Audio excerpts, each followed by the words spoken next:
Kailangan daw ng majority ng committee na mag-rule. And I do not want to question the committee when I'm here.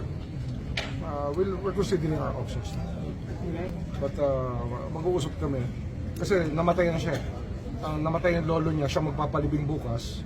Kaya lang, siya rin kaasikaso, wala na siyang father. Ang problema, hindi malilift ng committee yung contempt. Kaya baka hindi na siya, kasi ayaw niyang pumunta ron na binabantayan siya ng mga tao. Baka kasi very conservative family naman sila.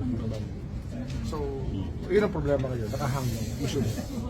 Kasi sinabi ko na sa kanya yun I told the senators about it. Kaya lang, they started the rule na kailangan majority ang mag-withdraw. O kaya mag-reconsider. So we're writing a letter to reconsider, but we're also considering other legal options kasi apparently there are questions that can be raised about it.